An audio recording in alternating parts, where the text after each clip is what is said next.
too many people are getting comfortable in their feelings and in swirling the story instead of figuring out how to really move forward.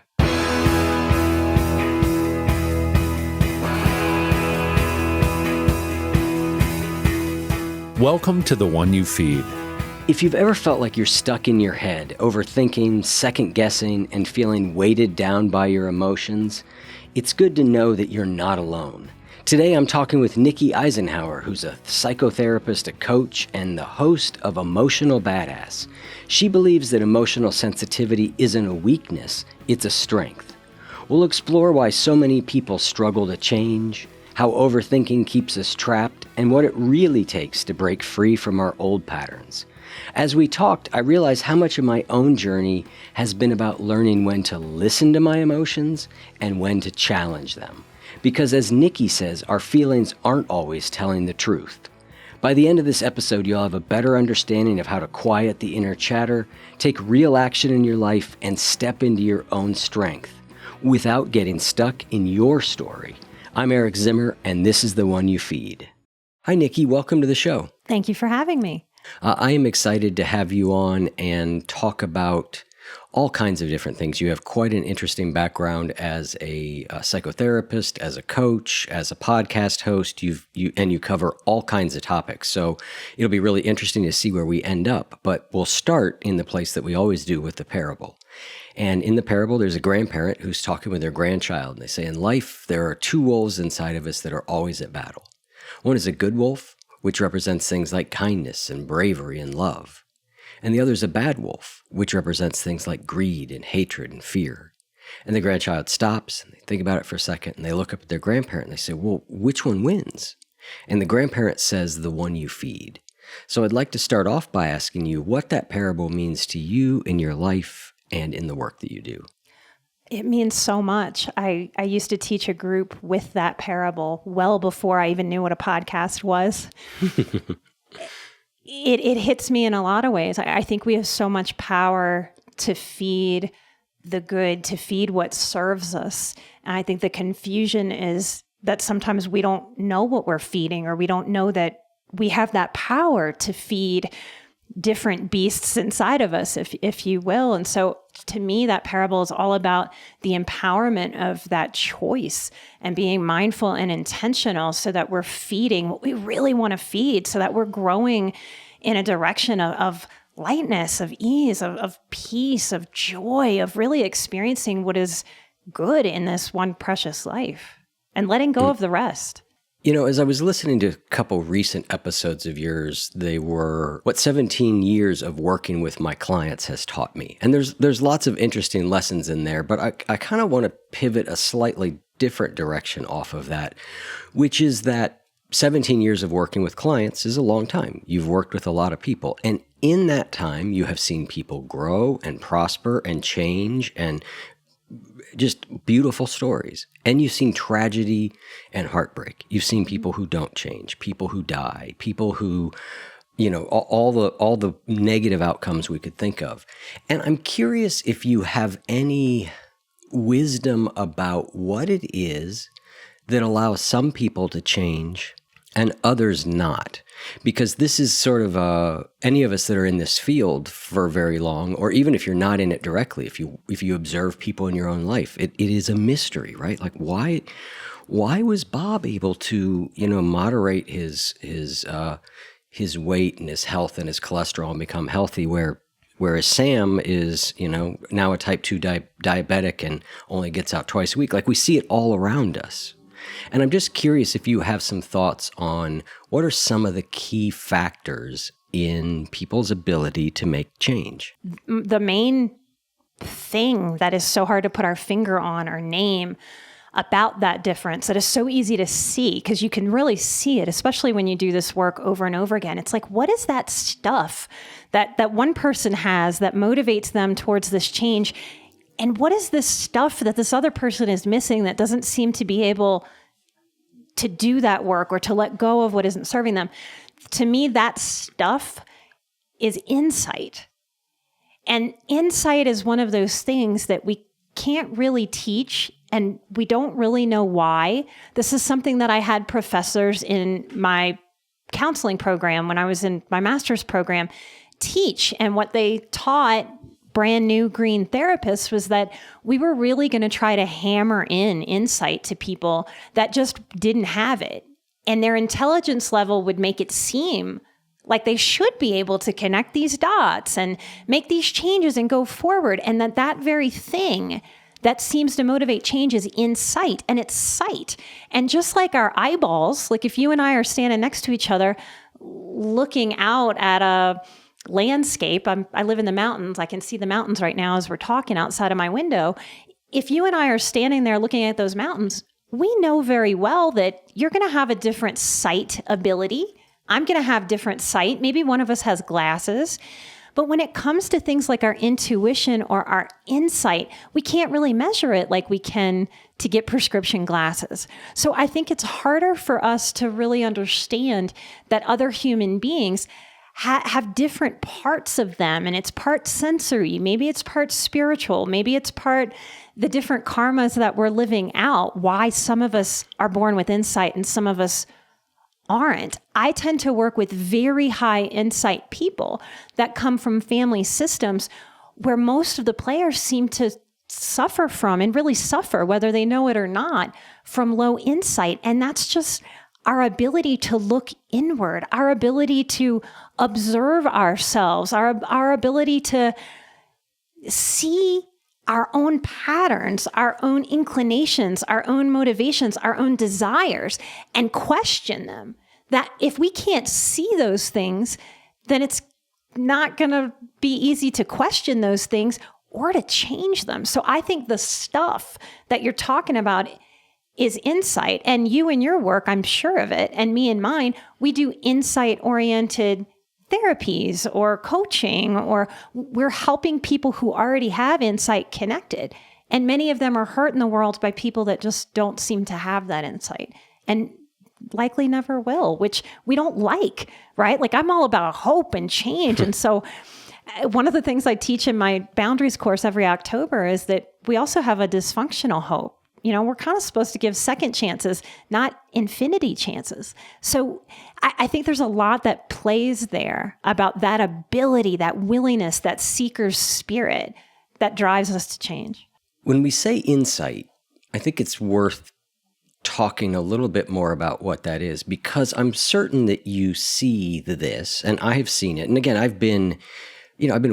got into recovery at 24 years old, and I'm I hate to say 52, right? And so, I mean, I've been watching some people change and other people not for a long, long time, right? And what I have seen is people who show up and put in effort, who appear to have some degree of insight because they wouldn't be there putting in the effort if they didn't have some insight, or they can parrot back some insight, maybe. What is it you think that they need to be seeing that oftentimes people are not connecting or are not seeing more deeply?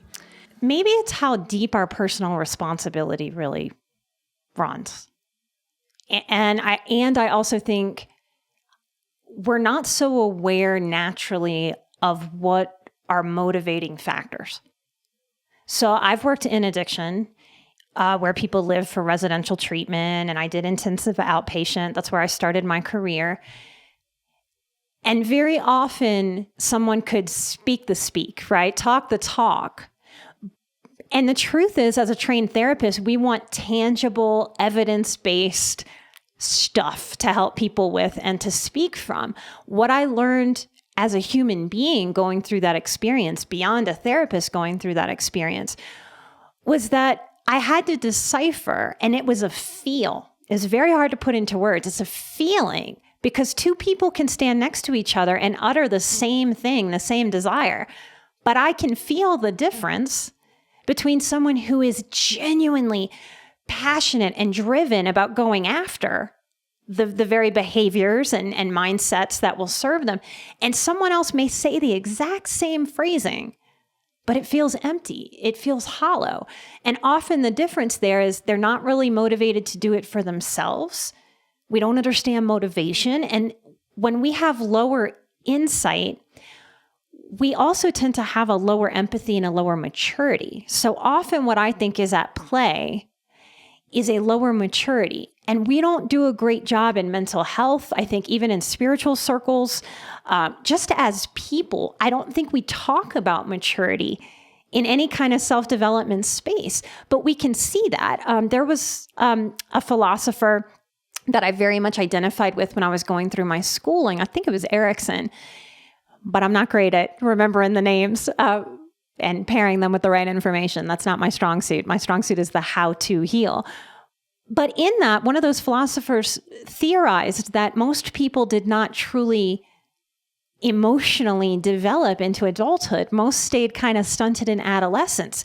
And for me, that was a gobsmack moment to hear that information, because I could see in my own family system that was very dysfunctional, and in the family systems I was working with and learning about at the time, that was very, very true. That often there was a younger person who had been parentified who seemed to be born an old soul, like just born with some kind of maturity.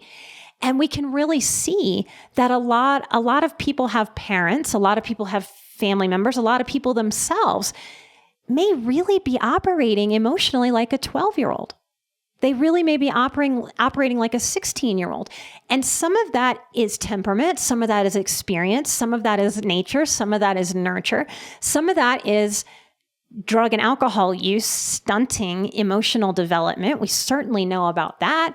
But I would also say growing up with chaos for certain personalities can stunt that development. So when we say trauma or dysfunction, those are overused, they're overplayed, they're almost like the word good at this point. It's like we all know what it means, but it doesn't mean much of anything anymore.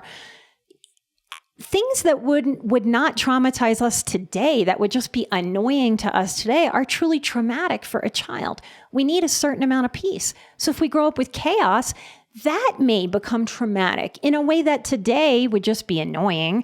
But for the child was really unfortunate for the development of our own maturity, our own ability to communicate with more and more age and wisdom instead of reaction, being able to really respond with greater wisdom. And if we come from people that functionally didn't mature, I can very much say that's true in my family system. That is so confusing and frightening. And so if we have a portion of the population that isn't emotionally maturing, then of course that's going to affect how they grow and develop. Because an immature person is going to want to eat that whole bag of Oreos. It takes a certain amount of maturity to go, wait a minute. Even though part of me wants to just stuff my face with all those Oreos, another part of me has to step in and know, hey, that'll make me sick. And we need to know that about all these more complex interactions and dynamics and motivations and desires. Who are we doing things for? Are we pleasing the people in our family because they want us to get sober? We want them to quit riding our ass so we learn to say the right things. Or are we really cultivating an inner drive towards expressing in this life to our highest potential?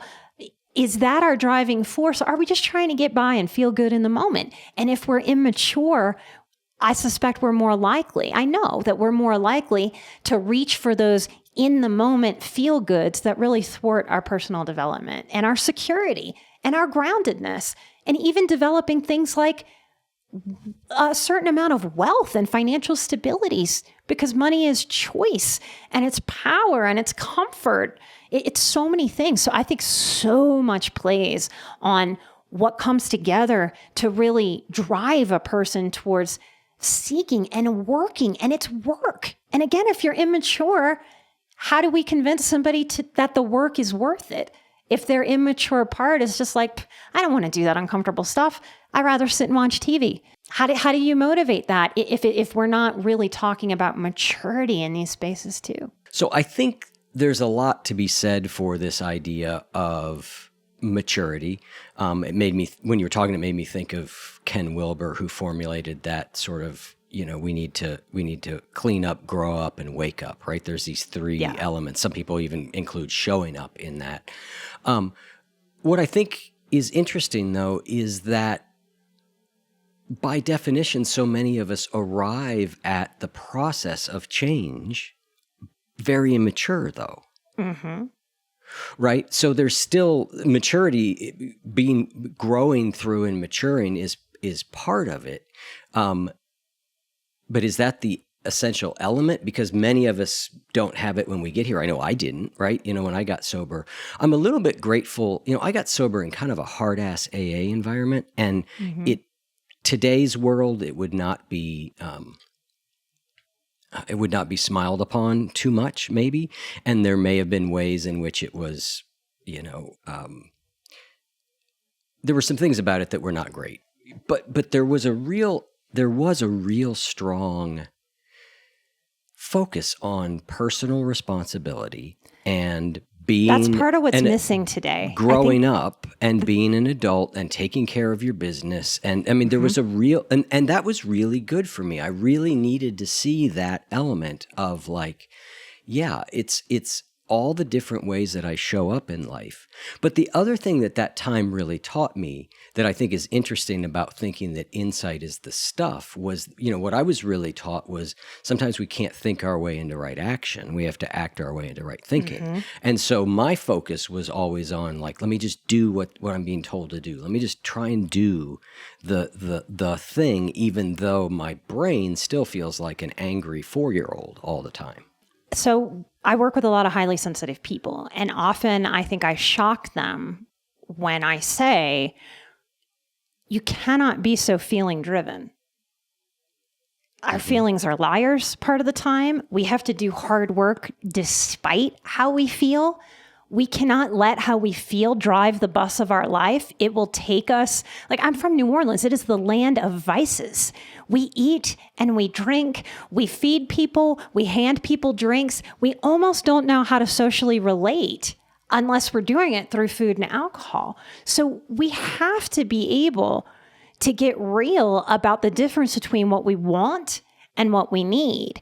When I'm talking to highly sensitive people, that is shocking. And it used to not be shocking. I've been doing this for 17 years, and it used to not be shocking. And I think it's part of, frankly, where mental health has failed in the last 2 decades, is becoming so soft and so listening of emotion that we've forgotten that we need a balance between, yes, of course, we need to listen to ourselves and each other. We need to pay attention to emotions and their inherent information. We need to check those things out. But I believe we very much need to have that real world grounded, basic, hey, you are going to have to grow up. Hey, you can't give in to every feeling you have if you want to have a really good life. It is just that simple sometimes. And I believe sometimes therapists too get caught in overcomplicating what really is simple in this way. That's why AA has sayings like, just do the next right thing. No matter how you feel, stop paying attention to how you feel in that moment and just do the next right thing. So I think we are, as a profession, I think mental health has gone way too far into holding space for emotion, dropping the ball of that personal responsibility.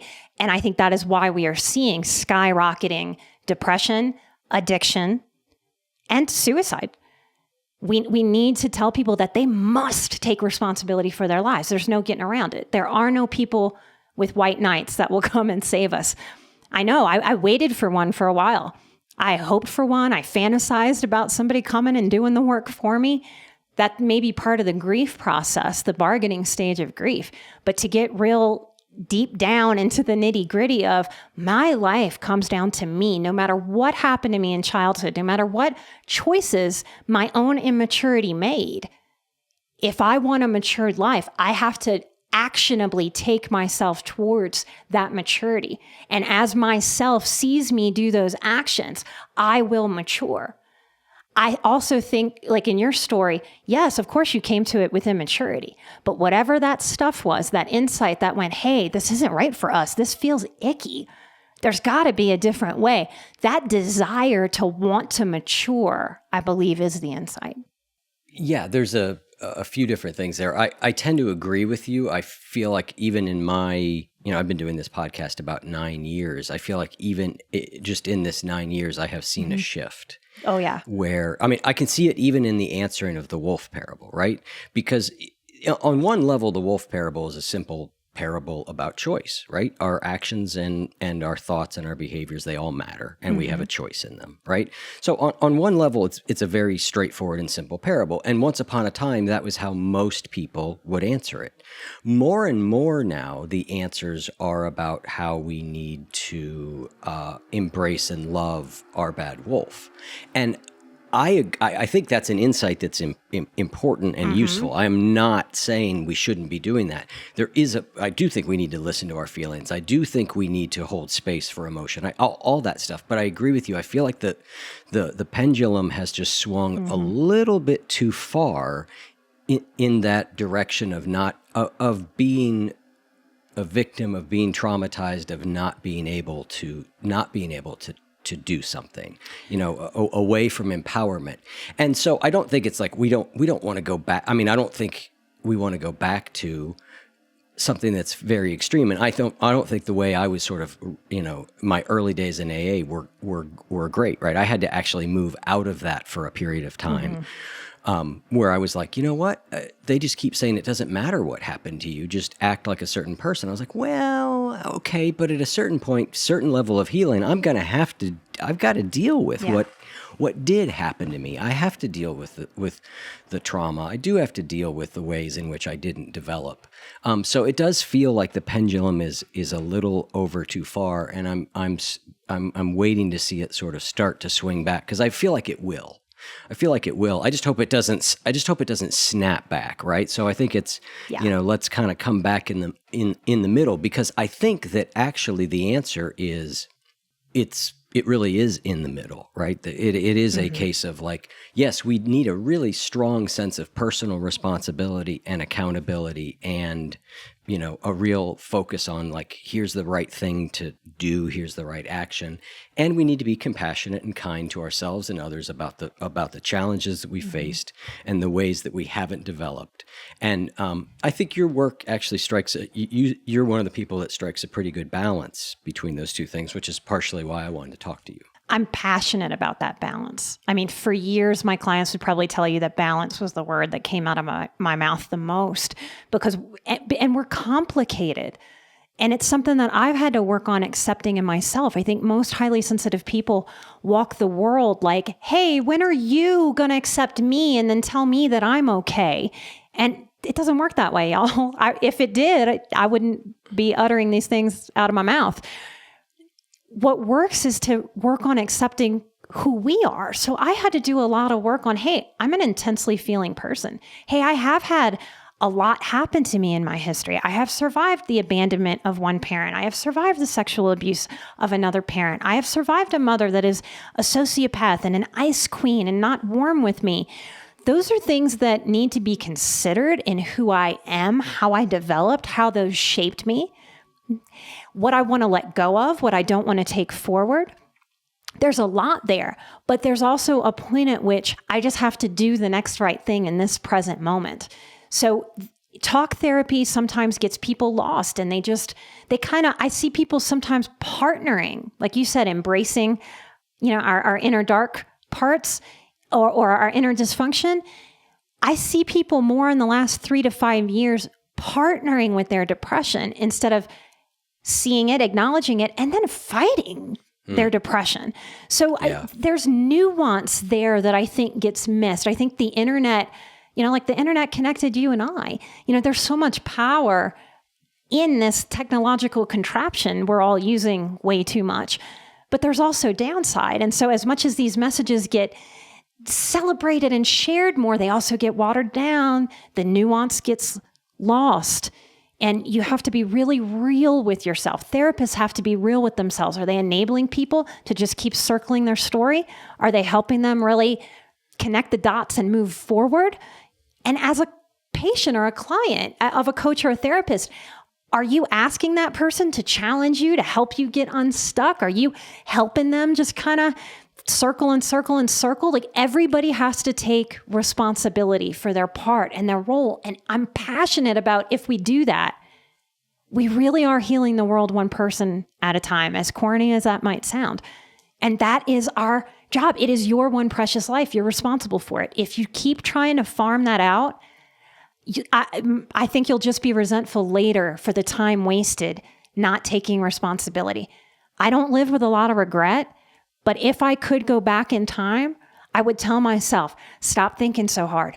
Do some of these healthy things and move forward. You're going to have a chance to process, but move. Like with trauma, you have to move slowly sometimes, but you got to move. And too many people are getting comfortable in their feelings and in swirling the story instead of figuring out how to really move forward. Yeah, it makes me think of one of my favorite little, tropes about depression, which is depression hates a moving target. And right, because that's just been my experience, is I just have to move, whether that be physically, emotional. I mean, it's movement in all the different ways you can think of it. Now, one of the cruel paradoxes of depression is that it sucks the energy out of you and you don't have much energy to move. And so I think sometimes the next right thing, we have to recognize what is the next right thing for me and my actual real capabilities, right? So the next right thing may, for me, I may be able to take a bigger next right step than the next person, or vice versa, right? But I do strongly believe there are always positive steps to take, even if they're really, really small, and we need to be taking them. And one of the other things you were talking about made me think of is I interviewed a guy named Ethan Cross. He's a University of Michigan researcher, and he wrote a book called Chatter, which is all about kind of the internal chatter. But he references a study in there that has really stuck with me, because the question was, when somebody comes to you with a problem, what is more helpful? Is it more helpful for you to listen and empathize? Or is it more helpful for you to offer solutions and advice, or to give them a gentle nudge? And what this study found was, surprise, surprise, it's both, right? That what's actually most helpful is both. You have to start, at least my experience has always been, you have to start with the listening and the understanding, and letting someone know they've really been heard. That is essential. If that step is skipped, the next one simply won't work. Well, but then there is a point where sometimes we need a nudge from the people who care about us. Yes, it's interesting to hear you use that language. That is almost verbatim the language I use with individual clients. I will often, at the beginning of a session, a couple minutes in, say, what do you need today? Do you need to vent? Do you need to talk this through? Do you need some strategies? Do you need some tips? What do you want? What do you need? And the interesting thing about me leading with that question frequently is that I can see, and people will tell me, they basically don't realize that those are the two options.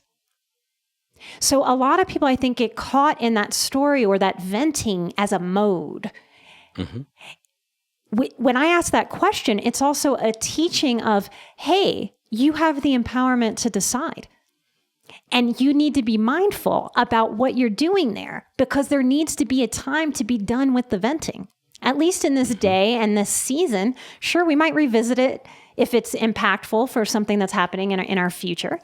But there's a point at which, is that enough? So that's another question I will ask someone is, hey, have you vented about that enough? And watching the wheels turn of, have I? And sitting with that question, have I? Does that ego want to just complain about this some more? So that people can start, because you can start to feel it if you're paying attention to it. There's a point of diminishing return for all things, right? So I want my people, I want anybody listening to me to know that you have the power inside of you to start sensing, is this useful for me and helpful? Have I said enough? Then let me be done with that venting part and move on. And that's the kind of nuanced skill that sounds so freaking simple when I say it out loud, but it's the very thing that somebody doesn't ever intentionally teach us as a kid. Unless you're doing this kind of process with me and then you pass it on to your child, most of us did not organically come to that kind of nuanced emotional education about sensing yourself. Yeah. And what's interesting is that it does seem that people by default fall to one side or the other of that more naturally. One side is the stereotypical man who just doesn't think about process or emotion at all. It's just, here's what we need to do. It's just, it cuts right to it, right? And then the other would be the person, as you're describing, where the classic ruminative person, right, who gets completely stuck in their head and it just spins and it spins and it spins. And what we're looking for, at least for me, is sort of like you said, it's that middle ground, that middle way between those two things, where we're able to do it. And I agree 100%. There is a point where the thought process has diminishing returns. And you use one of my favorite phrases in there, which is useful, right? I often, with thoughts, is this useful? Because there are some very difficult negative thoughts that are very useful at times. They are very helpful. They have a lot to teach us. We are learning. We can be very uncomfortable. And then there's a point where they are no longer useful. And knowing that point can be really helpful. I mean, for me, I'm kind of looking at like, am I covering the same ground again and again with no new, back to your word earlier, insight? Like nothing new is popping up. Like the first 5 times I thought about the conversation I had with my partner, each time I went through it, I saw something slightly different. So I went back through it and, I saw this and, oh God, that makes me cringe, but at least I know, but now the last 5 times that my mind has circled it, it's circled it in the exact same way, at which point diminishing return, watch out, can't be throwing pens around, diminishing returns. And now it's moving into, okay, this thought now is becoming not useful, even possibly destructive and harmful. Now, how do I move out of that? I am passionate about helping people understand that if they're overthinkers, likely they're very smart, and likely they started overthinking as a kid. In my own life, because I didn't have a lot of emotional nurturance or understanding of what I was going through that could help me understand what I was going through, I believe I had a lot of intuitions that I couldn't do anything with because my intuition would say, hey, your mom's real scary right now. Maybe you're about to be hit. And as a child, I couldn't do anything with that intuition. I couldn't get in my car and drive off. I couldn't handle the situation any better than just taking it because I was a kid or trying to mouth off and rebel against it. But I was a pretty good girl growing up in the South too. Good Southern girl. Like you just don't fight back. So if we really understand that concept, if we grew up with a lot of stress, if we grew up with a lot of unsafe parenting or immature, inadequate parenting, and you're really smart, then your energy had to go somewhere. So I think it leaves the intuition and goes to the head, and we start overthinking in those moments where we can't escape with our bodies. So when we start to understand that, I can help people manage their own inner child and be able to say in that moment to themselves when they catch that cloud of overthinking that starts, or, oh, this isn't useful. I've already thought this, from the beginning to the end and through 10 different times. I don't need to think about this again. That it is your job. And it's a gift. It's a gratitude that it gets to be your grown-up job to do for your own inner psyche, your own inner child, what your parents or your childhood situation didn't know how to do for you. You get to step in now and go, oh, sweet boy or oh, sweet girl in there. This is a time where grown-up me says, we don't need to overthink this. We've thought about this enough. And learning how to internalize enoughness with the overthinking that so many of us do when we have a lot of emotion, a lot of passion, a lot of intensity with who we are, and we're really smart. The way I say it a lot is, you gotta be smarter than your smarts because your critical voice and the overthinking part are gonna be just as smart as you are. So we've gotta outthink your thinking parts so that you stay sort of in the integrity of using your intelligence for your own greater good and not letting your critical voice or that overthinker grab your intelligence and, dig a hole into the ground with it. I wanted to pause for a quick Good Wolf reminder. This one's about a habit change and a mistake I see people making. And that's really that we don't think about these new habits that we want to add in the context of our entire life, right? Habits don't happen in a vacuum. They have to fit in the life that we have. So when we just keep adding, I should do this, I should do that, I should do this, we get discouraged because we haven't really thought about what we're not going to do in order to make that happen. So it's really helpful for you to think about where is this going to fit and what in my life might I need to remove. If you want a step-by-step guide for how you can easily build new habits that feed your good wolf, go to goodwolf.me/change and join the free masterclass. That's really great because oftentimes, and I naturally go back to my sort of early recovery days, right? And there was a real sense there that like being smart was a bad thing because of what you're describing, Okay. right? Because you would just overthink things. And this is not a time for overthinking, right? This is a time for taking the actions that will keep you sober, right? It's time to stop all the overthinking, but it sort of cast that thinking as a negative. It's one of the things that ultimately sort of pulled me away from that place. And I'm not saying all 12-step programs or AA are like this, by the way. I want to be extraordinarily clear. This was a particular group of people at a particular time and place in history, 25, 26 years ago. So don't think, listeners, that all 12-step groups are like this at all. So I just feel like I always have to say that. But knowing that I was somewhat intelligent, that message never, it ultimately sort of drove me away because I was like, but wait a second, my goal here is not to dumb myself down, right? My goal here is not to cut out my thinking brain, right? So yeah. To your point, it's how do we do it? So let's say that we have realized like, okay, too much, enough. I am past the point of usefulness in this thinking. What are some of the strategies that you recommend that people use to try and deal with that inner chatter? Because just because I've realized that I don't want to think about it anymore certainly does not mean that I have the skills to not think about it. So I could answer that for the next 1,400 hours because Okay. it's I don't think there's any one tool. I think it's actually about wrapping our minds around a lifestyle change. Like this is how I live now. And I think the world is also speeding up so much and requiring so much of us that no matter what our childhood state was like or our addiction history was like, we are really being brought into realms of just ridiculous levels of expected franticness, for lack of a better way for me to say that. So I think, yes, there's healing childhood trauma. Yes, there's healing and learning how to take care of yourself post-addiction. But just being a human being right now in this time period, I think requires very similar strategies.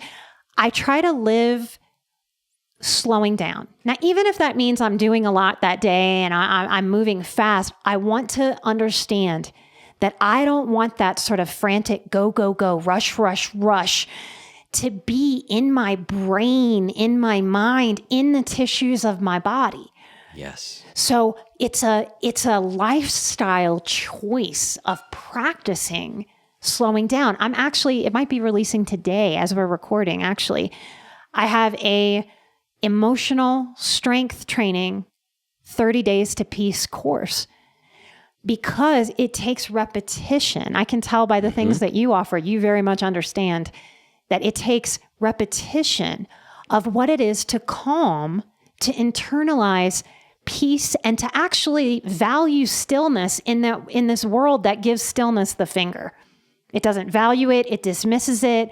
Hustle culture, work harder, I'll sleep when I'm dead. If you're trying to heal your nervous system too, that is a way to feel fried and burnt out. And how are you supposed to evolve and be your best self if you're living from a place of fried and burnt out?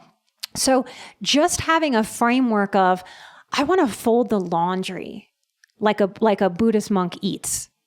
They sit down, they don't multitask.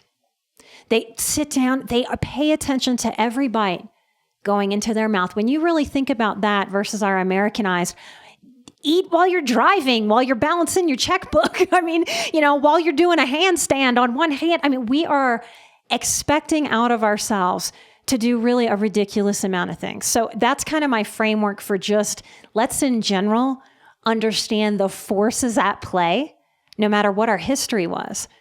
And we have to understand that we have to combat those forces, or those forces are going to take us down. We have to limit the scrolling. It's like a slot machine, you guys. And especially if you have addictive history, it's addictive to all of us. We have to do simple things like that our inner adolescent doesn't want to do. It doesn't want to put down the phone, but putting down the phone, stopping and taking a breath. Okay. Meditation. And when I say that on my show, I go, I hear the eye rolls. I feel the eye rolls, because every spiritual psychological teacher just says, meditate, meditate, meditate. All forces out there are the opposite of meditative energy. But if we really understand that, then I think it can give us a permission that we need to counterbalance those forces in the present, and we need to do some counterbalancing of our historical forces also. So slowing down. I try to fold laundry like that Buddhist monk eats. I try to drive slow and calm and use each experience to be the practice of calm, instead of giving yourself 5 different peace practice tasks or mind quieting tasks to do, which is just adding more things to your to-do list, which, technically is correct and right. You can't find something wrong with. But in terms of the spirit of what I'm saying, adding to your to-do list isn't it. You don't need 10 more things to do. That's right. I mean, that's the whole focus of the Spiritual Habits program that I created, which is, how do we, as we go about our day-to-day lives, how do we do some of these things that will allow us to access more peace without adding a lot to our to-do list? Because there's just no more time. There just isn't. Yes. That's what the cause of a lot of stress is. And to be told, well, now you need to, in addition to eating right, getting enough sleep, exercising, taking care of your children, having a career, now you need to meditate for an hour a day and journal for 30 minutes. It's just like, it just isn't going to happen. Mm-hmm. So there's got to be a way to integrate more of this. And as you said, there is something to some time in stillness, I think, being really beneficial.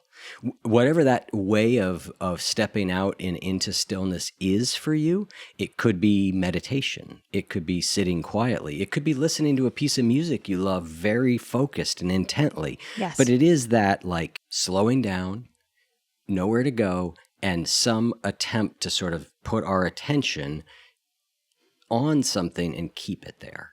Like I do think that is a foundational skill for humans, and one that is becoming even more important, as you said, as we become increasingly distracted and fragmented. Yes, I think people like you and I are doing the work to hold on to that art form so it doesn't become a lost art of knowing the value in stillness.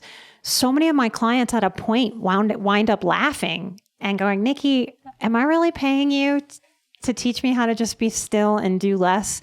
And in some ways, yes. Yes. Yes. And it sounds like the simplest thing we could possibly task ourselves with, but it really is something that I find we need help with. I mean, I didn't see anybody value stillness growing up, not one time, not for 1 minute. It was do, do, do. I was raised by a German descent grandmother who, if I got still, if I just stood still for a moment, she would say, what is the purpose of what you're doing?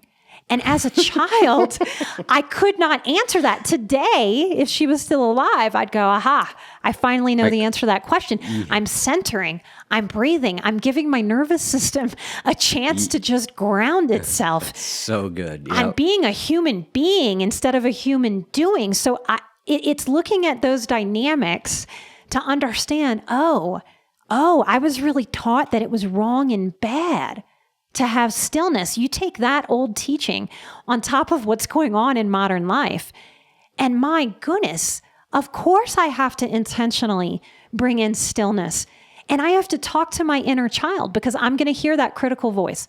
In some ways, I was raised by very critical people. So in some ways, that's like my original language. I only speak English, but what we know that other speakers who speak multiple languages, they tend to think in their native language.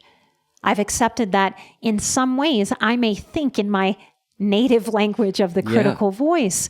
And so I have to know that when I get still, that critical voice might show up and go, really? Again? You being lazy? What are you doing? And I need to know about how that voice works. Because in that moment, I'm being different. I'm being intentional. I'm doing something against my original programming and the programming that's going on right now. So of course, that voice is going to show up and go, ooh, Nikki, I don't know if this is right. Bad, shame on you. And I have to know how to feel that vibe wash over me or hear that voice so that I know exactly what my job is and how I can effectively combat those forces. And in that moment, if I'm on my game, I can turn to my own inner self and go, oh no, that would have worked before, but now I know the value in this stillness. That's what I'm doing. And we're going to be still. Grown up, wise woman me decided that this is a smart, right practice for us. So we're going to do it. And the more I do that, the more that voice lowers in intensity, in frequency, and kind of steps to the background. Whereas it used to drive as the primary driver of my life. Yeah, you said a whole bunch of great things there. I think one thing that we sort of hit on briefly was repetition, right? And I think, quieting the inner chatter or quieting that inner critic, at least for me, has simply been a matter of just more times than I could possibly begin to count at this point, recognizing that voice and doing something different with it, like over and over and over. And I think one of the places that people get discouraged is they hear stuff like this and they go, well, I tried that last week and I'm not better. And I do think, if we want to talk about maturity, that is another sign of maturity, is recognizing like, okay, this is going to take a long time. It's the only game in town, really. I don't have any, there are no other good choices. I can continue to try and believe that it's this supplement or this one magic trick or this one thing. But once we realize wellness is a thing that takes a lot of repetition, a lot of time. It's not a thing you do. It's the way you live. And I think that is what traps people. They're like, hey, I went to the doctor. They gave me these meds. Yeah, okay, I did this health thing. When am I going to feel better? Living well is what makes us feel better. So trying to do 2 or 3 things I say to a lot of people show up to a therapist or a coach basically saying this without realizing they're saying this. Hi, will you please help me change while I try to remain the same? Gee, why is this so hard? Why do I feel like I'm spinning my wheels? Why do I feel like I'm stuck in one spot? Well, because you're trying to hold on to the sameness while you're just using language and telling yourself thoughts about wanting to change. If we take that thought process away, what are you doing? Because you're living the same as you've always lived or the same as you've lived in this last season of your life. You can't be different and the same at the same time. What are you willing to change? And that's not unique to any individual. That's the human experience. There is something about being a human where our egos, they don't go, oh, wow, this change would be great for us. Let's dive in. That ego really grips sameness. And I think that comes from survival for centuries, since the beginning of time, the beginning of humanity, because stepping into an unknown was dangerous. And so we learned at a very deep level to just hold on to sameness, even when that sameness is screwing us over, is not working. So it takes a lot of courage and a lot of, I think, just seeing, and that might be insight again, but seeing, oh, that is what I'm doing. I'm trying to be the same and different. No wonder this is getting weird and struggle bussy. Let me let go of that. Let me just try to be different in these simple ways. It's why I'm so passionate about offering simple strategies. And it's simple. It's not easy, but if you let it be simple, You stop chattering in your mind about it and you just go do this stillness thing. Let's just do this thing Nikki or Eric suggested. Let's just do it for a while. Stop thinking about it and do it. Then you can see yourself in the change, and that becomes its own self-motivator. Yep. I think what gets so difficult is that we have all these inner voices that often want different things, and they all sound like us. You know, I mean, that's been one of my insights is, well, whether it's my alcoholic voice or my inner child voice or my grown-up voice, or, I mean, you know, whatever you want to, my Eeyore voice, whatever, they all sound like me. They all know how to impersonate Eric very well. And so I think that what gets hard is it's like, well, I decided I'm going to do this change. But now the same voice that decided I was going to do that change is now telling me that that's stupid and it's never going to work. And so then I believe that. But then another voice says, and it's this turning out. I often think about, like, when I got sober, I sometimes feel like 51% of me wanted to give up drugs, and 49% of me did not. And those two were engaged in mortal struggle for a while. And eventually that proportion has changed, right? Now it's like 99% does not, 1% still like, well, come on, we need to think about this. But 99% of me knows it's a terrible idea. And I think when those things are closer to 51-49, which is often the case when we start to make a change, because we're still getting something out of the old thing, you know, sorting those voices out is really difficult. How do you encourage people to be able to sort that out and know what's their wiser voice? What's their truer voice? I think when people listen to my show over time, that starts to clarify, because very often I am speaking to different parts. And in the work that I've done with my clients and myself over the years, it's in really differentiating and learning to hear the difference in those voices. Okay. I have trained myself into, nothing's 100% right, but damn near 100%, where I don't make a decision. I don't mean like, what cheese do I want to buy at the grocery store? Not just big decisions. I basically don't make a decision without the check-in, which part of me is at the helm? So that I have learned to distinguish the difference between, is that an inner child part? And in that moment, I might give in to what my inner child wants. That might very much fit the situation. But the person that I give the power to, the part that I give the power to, is my wise woman. So there's always the check-in there for, hey, wise woman, what do you think about this? Because my wise woman is always going to want what is best for me, because she is the wisest part of me, and I'm checking in with her for her wisdom, her hard-earned wisdom, and the easier wisdom too. I can differentiate my inner child from my inner adolescent. When people work with me, I'm often pointing that out, because I can sense their resistance. If I throw a suggestion, I'll go, ooh, what did your inner adolescent think about this? And they'll go, how did you know that I had that kind of reaction? I saw it. I felt it. I sensed it. Did you feel it and sense it? Yeah, I did. All right. What makes me call that the inner adolescent? And that's just my name for that resistant part. Yep. And if you were neglected a lot as a kid, if you were parentified, if you were abused a lot, like I was, you got to deal with your inner adolescent. When therapists would tell me things that I knew damn good and well would have been good for me to do, I would feel my inner adolescent resist. And there were not very many skilled therapists that could call me on that. It's part of why I do. Because that inner adolescent basically pokes its head up and goes, excuse me, you basically raised yourself. Now this therapeutic bozo is going to tell you to do something. And what, you're just going to do it? You raised yourself. You don't need this shit. And that really is the vibe. Sometimes you can hear that language, but that's really the vibe. It is a feeling that washes over.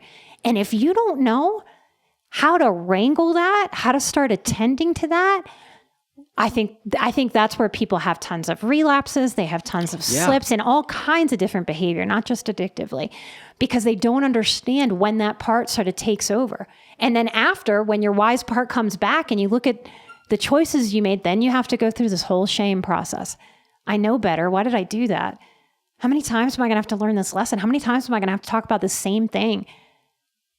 What's going on with me? Then you have to work through that too. So at a point when you start to really give the baton to your wise woman or your wise man, you start to realize, oh, I waste less energy processing. I make less mistakes. I kind of like that, actually. Oh, that's what's helping that inner child and that inner adolescent actually grow up, because I'm giving them what they need. Because what they need are proper yeses and proper nos, proper encouragement and proper discouragement sometimes, really. So I want to tap in somebody to parent me. And we all have that part. And I can prove that we all have that part, because most people will admit to me, if I said, hey, would you say what you're saying inside of your own head to a 5-year-old or an 8-year-old? No. Why? Well, because that would crush them. Then simply do not say anything to yourself. Disallow yourself. Tell yourself no. Tell yourself, I'm not going to listen to that. If you wouldn't say it to a 5 or an 8-year-old, probably shouldn't be saying it to yourself. Yep. So we are cultivating that wisdom, and with more cultivation and maybe more stillness too, meditating on, what was this part of me? Why did that wash over me when that person gave me that suggestion? Why did I want to give him the middle finger instead of going, thanks, I'll consider that, because I'm a grown-up. I can take or toss out any advice. Why the resistance to hearing the advice? And working through that inner adolescent resistance, I think it's the missing piece for a lot of people. That missing piece being able to recognize which quote unquote part of us is at the helm. Oh yeah, because I'm complex. Yeah. And most of my highly sensitive people are. I'm super complex. And I like almost everything. So asking me what I want to eat, like, oh my gosh, like everything, like I want to experience everything. So I have to have a part of me that is going to be at the helm that can just say, you know what, just make a quick decision. That's what will serve you right now. And the more that you work with differentiating these parts, even if you're hearing me say that and you're like, I don't know how to feel that out. That's the very thing. It's like, how do you work up to big muscles at the gym? You don't show up and lift the 100-pound weight. You might start with a 3-pound weight. You might even start with a 1-pound weight. And so emotionally, and in terms of getting to know yourself better, just start where you are. The more that you work with those parts, it's like lifting heavier and heavier weight. And before you know it, you're lifting heavier weight and it feels really light. It feels really easy because you've worked up to it. So just check in with yourself. And when I teach my boundaries course every October, I lead with, hey, please don't go to the most difficult person in your life and try to set a boundary. Right. And everybody laughs because that's how almost everybody shows up to that. They're like, yeah, give me the wisdom, Nikki. And then I'm going to go tackle the tallest mountain. It's like, start small. Start small. Confront the barista who keeps getting your name wrong. Let yourself grow into healthy confrontation with yourself and with other people. Let yourself grow into healthy yeses and healthy nos. Healthiness is available. Even if you feel super lost, just start where you are and cultivate that relationship with your wise man and your wise woman, because you have it in there. That is definitely a part of you. And you're either going to feed it or you're going to feed the other parts, maybe the immature parts, maybe the dysfunctional parts, the rebellious parts. Feed that wise part. Yep. That's so funny. When I, in the Spiritual Habits program, one of the principles is around allowing things to be the way they are, right? It's about acceptance, or it's about not resisting. And inevitably, nearly everybody will be like, well, how do I accept that children are being abused? And I'm like, all right, so let's slow down. Like, I'm not asking you to accept that. Let's but let's not go to the very worst possible, hardest things in the world. Like, can you just work on accepting that you need to go to work this morning? Like, can we start with the little stuff? Can we stop resisting all the little parts of our day that we know we're going to do anyway? Mm-hmm. I think that's younger part. I think that's a younger part that has misunderstood wisdom there. Because if I say it back to you like this, we can really kind of hear it. It's like the little kid in us goes, but I don't like that everybody's going to die. Worst case scenario. What about the worst case scenario? What about the worst thing ever? The worst thing I could think of. And so we need our wise part to come in that moment and go, oh, honey, you don't have to take on the hardest thing right now in this moment. That's not going to help you. Talk about, is that useful or not? Exactly. Yep. So as you marinate, because I think it's more of a marinating than a headspace learning of the knowledge. Because I know this for sure. Okay, I'm on your show. I know for my show, I suspect for yours too. There are going to be so many people listening right now who are really frustrated with where they are. And I know part of the problem is you're just listening to podcasts. You're just talking in therapy. You got to let yourself actionably do these things. Yes, even just sitting still. Maybe your threshold is 20 seconds the first time you sit and get still. But you've got to encourage yourself to really do the things that will move you forward and help yourself grow that wise woman and really do it. Give that baton to the wise woman or the wise man in you and play around with it. Life is an experiment, and you have to sort of experiment with these things and marinate inside of them. And that's how our change comes. It's not because you took a quick pill or you did one exercise or one course. This stuff will come together, but please don't just listen to my podcast or anybody's. Like, please do the stuff, or you're going to feel doubly frustrated because you think you're doing the things when you're really just thinking the things. You got to do the things too. Let's change directions a little bit here. Okay. We're nearing the end of our time, but you've used the term multiple times, highly sensitive, and it's something you talk about a fair amount. So what does that mean? I mean, I have a sense in my mind of what I mean by it, but I'm curious how you're using that term.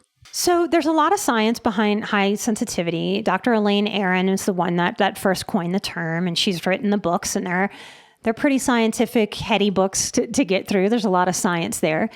Emotionally and functionally, we know that we have people who have different intelligences. We know we have people who have different abilities to see with their eyeballs, to hear with their ears. People have different emotional intelligence too. We also have different sensory systems. So there are some professionals who will make the argument that trauma is wholly responsible for creating high sensitivity. Okay. Others will say we're born with it. Okay. Mm-hmm. I'm balanced between those two. No surprise there. Hearing me talk about balance all show. Mm-hmm. The balance there is strong for me. So I believe that I was born with a propensity, a predisposition to be more of an observer, to be more feeling driven, to sense my world through more of my being than my thought process. Just a difference, just like I'm born with curly kind of wavy hair and somebody else is born with straight hair. It's just a difference we have. Then trauma heightens our sensitivity because to survive, any kid growing up in a home, okay, is either trying to deny what's going on and block it out or is observing everything and taking it in. We're very spongy as highly sensitive people. So I say a lot, I sponged up a lot in my childhood, and healing has been wringing out that sponge and being able to be more intentional with what I'm going to let that sponge soak up. Okay. Highly sensitive people as a tribe, we tend to be highly conscientious, sometimes too much so. If we were conditioned to be a people pleaser, that's a struggle. How do we please ourselves and other people enough to not be in the realm of over-functioning for other people? Just like overthinking versus just thinking, how do we function for ourselves and others without over-functioning? Okay? We tend to be overly conscientious. We tend to be observers of others in energy and action. We tend to, not so much psychic, some people might use that word, I don't, the gift of prophecy. It's like we can sense things coming, and because we can sense what's coming, we tend to be highly attuned to preventing future struggle. So all of these little quirks that we have as highly sensitive people take tools, take understanding, take awareness. So many people show up to me going, Nikki, how do I dial down this high sensitivity? And I'm like, sorry to tell you, you can't. You can learn how to work with it and embrace it and make it a tool and a gift. And sometimes it's hard. Life is tough. It always has been for every species on the planet. So this expectation of it's just going to be easy at some point. No, life is going to be a certain amount of struggle, but you get to have more ease, I think, when you understand your makeup, who you are. As a highly sensitive person, I heard all my life, I'm too sensitive. So a lot of sensitive people, interestingly and paradoxically, will tell me sometimes they think they're too much, and then other times they think they're too little. So learning how to be the amount of who we are and accept who we are, learning how to advocate that, yes, I'm an intense person. There's nothing wrong with my emotionality. I'm intense. So if I'm in a coffee shop or a grocery store, just randomly running errands, I can feel a wave wash over me. If a baby smiles at me, I might get teary just from the beauty of this little being taking a moment to connect with me, like his spirit to my spirit. And I might tear up. 15 years ago, I would have been ashamed, embarrassed. I would have held my head. I would have apologized if anybody noticed me crying. Today, I have taught myself and grown into, in that moment, keeping my head held up high. And when other people get weird, showing emotion in public, I look at them and I say, it's okay. I'm tearful and I'm strong. It's all right. And watching their wheels turn on that, like, what is this crazy lady saying? And then watching them go, yeah, okay, all right, maybe she can be strong and emotional at the same time. The more that I have worked on accepting who I am in the world and not seeing myself as a problem, the more that I am in self-respect and self-regard of myself. And then I'm walking the world teaching people how to treat me and teaching them to have regard for my sensitivity too. One of my things is that we are highly sensitive. We are not delicate. And I absolutely resist any teaching, any therapy, any coaching, anything that gives someone directly or indirectly the message that they are delicate and they better tend to their delicacy. We are sensitive and we are strong. We are sensitive and we are tough. We are not delicate. And going into delicacy is victim mode, and it will not serve you. If becoming the victim actually helps you in any way, I'd be all for it. It will thwart you. It will ruin a life. It will ruin satisfaction. It will ruin purpose, and it will make your life small. And good, healthy people will not hang out with a constant victim. So this victim mentality that's getting pushed, I'm against it, particularly for highly sensitive people. You are strong and you are capable to surmount anything, even in the moments where you think you can't. And when sensitive people step into their strength and their self-acceptance, my God, are they a force. Well, I think that is a beautiful place to wrap up on that really strong message there of not being delicate, sensitive and strong. Thank you, sir. Thank you for having me and spending time with me. Thank you so much for coming on. I have really, really enjoyed this. I appreciate it so much.